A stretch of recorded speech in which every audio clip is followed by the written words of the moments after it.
माता मुख्यमंत्री थी, उसके पहले पिताजी थे, घोटाले में जेल चले गए, रूम जल रहा था, नीरो बंसी बजा रहे थे। उसी तरह से ये लोग नीरो जैसा बंसी बजाने का काम करेंगे। आई वास की नीति पर चलती है, जनता को आई वास करती है कि हम जो है इसका विरोध कर रहे हैं और उसके साथ भी हैं।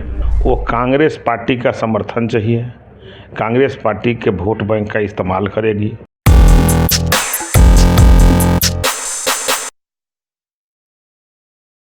आप हैं निष्कर्ष भारत के साथ और मैं हूं मनोज चतुर्वेदी।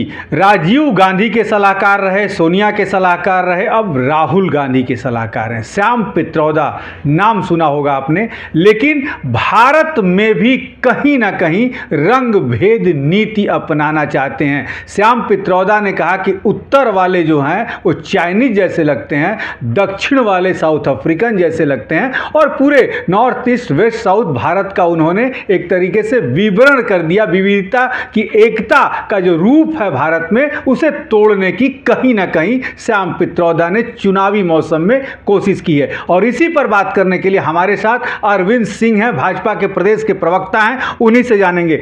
श्याम पित्रोदा ने रंगभेद नीति एक तरीके से अपनाई है चुनाव के समय। पूरे कांग्रेस पार्टी अंग्रेजों की नीति और विदेशी संस्कृति पर चलती है।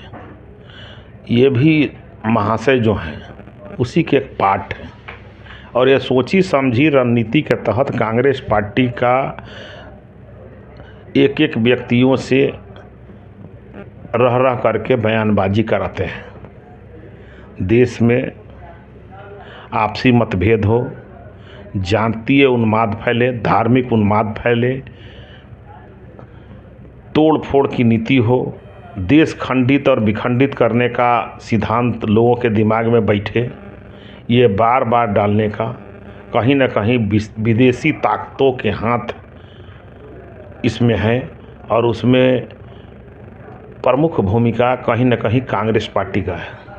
हम आपको एक चीज़ और बता दें कि ये वही श्याम पित्रोदा हैं जो राहुल गांधी की विदेश यात्राओं की पूरी जिम्मेवारी उठाते हैं, अमेरिका से लेकर और इंग्लैंड तक। और अरविंद सिंह ने इस बात का जिक्र कर ही दिया हमारे सामने कि ये विदेशी ताकतों का कहीं ना कहीं हाथ है। लेकिन अभी तक कांग्रेस के तरफ से या इंडी गठबंधन के जो तमाम दल हैं, किसी के भी तरफ से इसकी भर्त्सना नहीं की गई है। राजद ने इस बयान से अपने आप को अलग कर लिया और कहा कि हम इस बयान की भर्त्सना करते हैं। राजद की क्या मंशा है यह भी हम जान लेते हैं अरविंद सिंह जी से।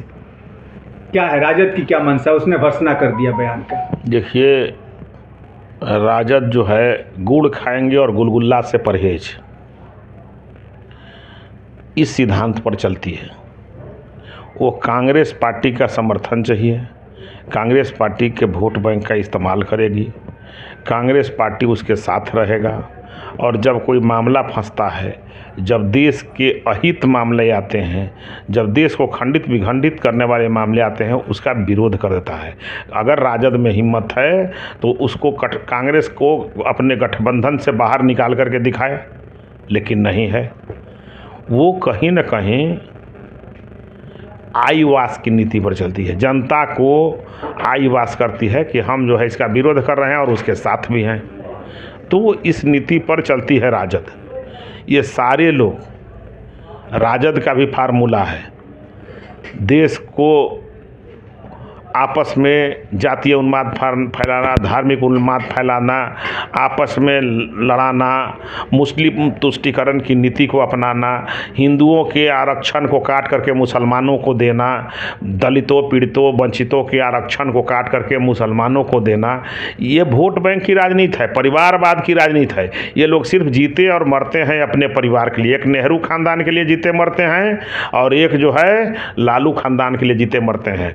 पूरे देश आपस में टूट जाए, बट जाए, आपसी विद्वेष फैल जाए, रोम जल रहा था, नीरो बंसी बजा रहे थे, उसी तरह से ये लोग नीरो जैसा बंसी बजाने का काम करेंगे। अरविंद सिंह जी, एक सवाल, अंतिम सवाल, क्या लालू यादव ने कांग्रेस को बिहार में हैक कर लिया है? कांग्रेस के राजकुमार बस अपने भागलपुर के लिए आए, कहीं नहीं आ रहे हैं, और तमाम जो भाजपा के दिग्गज इंडिया गठबंधन के नेता, एनडीए के जो नेता हैं, वो तमाम दौरे कर रहे हैं। क्या कहीं ना कहीं माने लालू नहीं चाहते कि कांग्रेस की एंट्री बिहार में अच्छे तरीके से हो?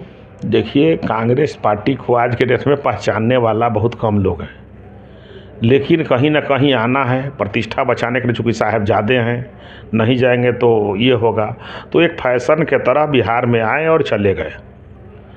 लालू जी के साहबजादे हैं, 5 सभा कर रहे हैं तो कमर में दर्द उपट जा रहा है। चूँकि जन नेता तो हैं नहीं, हेलीकॉप्टर नेता हैं। पैतृक संपत्ति के रूप में राजनीति मिला है। माता मुख्यमंत्री थी, उसके पहले पिताजी थे, घोटाले में जेल चले गए, तो उसके एवज में इनको पैतृक संपत्ति के रूप में राजनीति मिला है। बिहार के जनता का सेवा करने के चलते नहीं मिला है, तो थोड़ा धूप में प्रचार करेंगे तो कमर में दर्द होना ही है। चूँकि ये साहबजादे हैं, साहबजादे लोग को कमर में दर्द हो जाता है। ये लोग ऐसी कमरा में बैठ करके काप कून के चप्पल पहनने वाले लोग हैं, तो ये सब लोगों को प्रॉब्लम होता है। और ये सब लोग प्रचार नहीं, फैशन डिजाइनिंग जैसे होता है उसी तरह से ये प्रचार जनता के बीच में जा रहे हैं फैशन करने के लिए।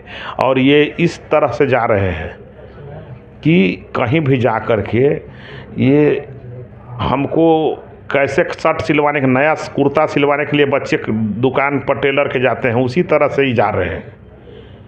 अगर ये लोग सामाजिक न्याय के पुरोधा होते हैं तो छपरा की बेटी जो इनकी बहू थी उसको छपरा से चुनाव लड़ाते। वो भी महिला थी, एजुकेटेड महिला थी।